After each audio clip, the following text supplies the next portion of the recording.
આ ભાઈ એવું કે હા તો પજે લાગીને આવ્યો હોય હું ધોણું હું આ પજે તો લાગીને આવ્યો ને તો ઉભો રહીને એને 3 વાતો માગી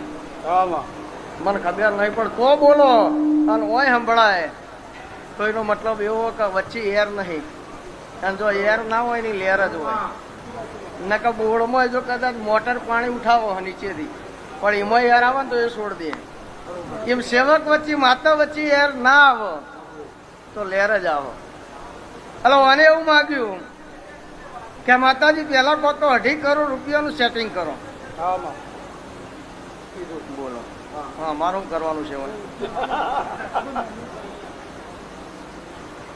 એટલે બીજા નંબરમાં પછી એવું કીધું કે જો ચેહરમાં 2.5 કરોડનું સેટિંગ થાય તો બરાબર હ ને કે બીજું કામ એક એવું કરજે કે કોતો એક મજબૂત ભાગીદાર હાલ એટલે મેં નજર દોડાઈ કોને એવું તો શું કરવું હેલિકોપ્ટર લાવવું હ બીજું કોઈ કરવું હ એટલે મારા શિવજીએ મને એવું કીધું કે ભાઈ લેવાને માજ્યો હું ચેહર મેલા હાલે એવું સાચું હોય તો મારા ચેહરભાઈ ના ભગવાન એવું કે તો આને ફેક્ટરી બનાવી આ ફેક્ટરી બનાવવા માટે અત્યારે હાલ એના જોડે પોતાનું બજેટ 40 લાખ છે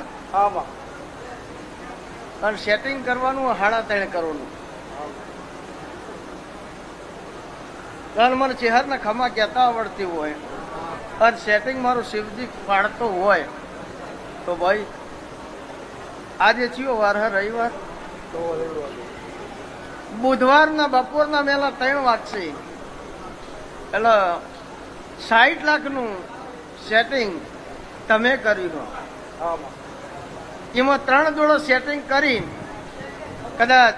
ઓયથી હેડીને વિસનગરનું બજાર ફેદું ને વિજાપુરનું બજાર ફેદું અને આ 2 બજાર વચ્ચે વેપાર કર્યો હોય ના બતાવું તો મારું નામ માતા ના કહેવાય તો હું ફરિયાદના મકોણાની માતા મટી જાઉં મારી વાગતો